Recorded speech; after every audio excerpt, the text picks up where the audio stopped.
An Australian company has made lab-grown meat using genetic information from a woolly mammoth, an extinct animal. The company launched the creation in a science museum in the Netherlands. It came just days before April 1st, known as April Fool's Day. "This is not an April Fool's joke," said Tim Noakesmith, founder of the Australian company Vow. "This is a real innovation."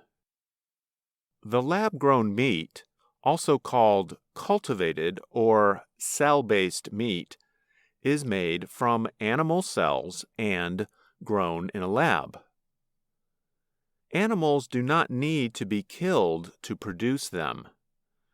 Supporters of cultivated meat say it is better not just for the animals, but also for the environment.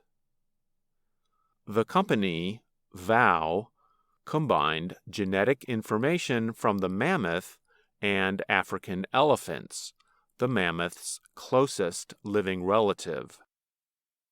The information was then put into a sheep muscle cell. In the lab, the cells increased in number until there were enough to make a meatball. More than 100 companies around the world are working on cultivated meat products.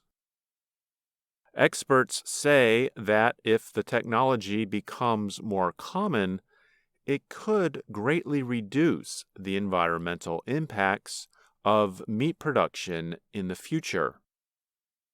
Currently, billions of hectares of land are used for meat production worldwide.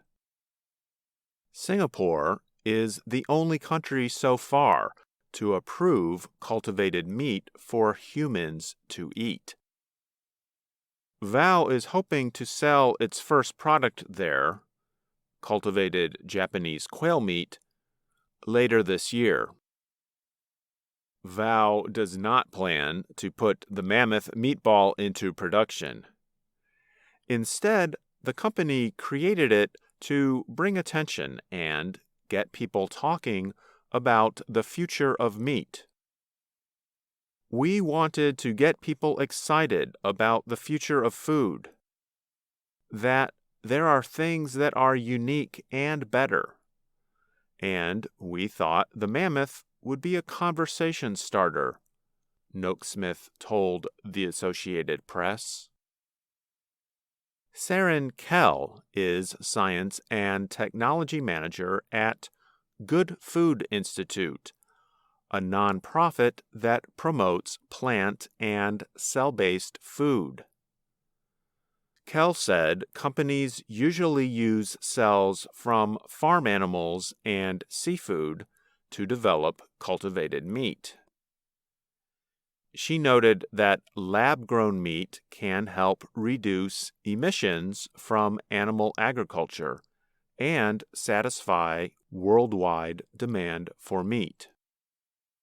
The large meatball shown in the Netherlands was only for show and not to be eaten. However, the meatball was cooked, and people could smell it. Noakesmith said people who were there said it smelled like another cultivated product the company had produced, which was crocodile. He added that it is fascinating to think about smelling something from an animal that has been extinct for thousands of years. I'm Andrew Smith.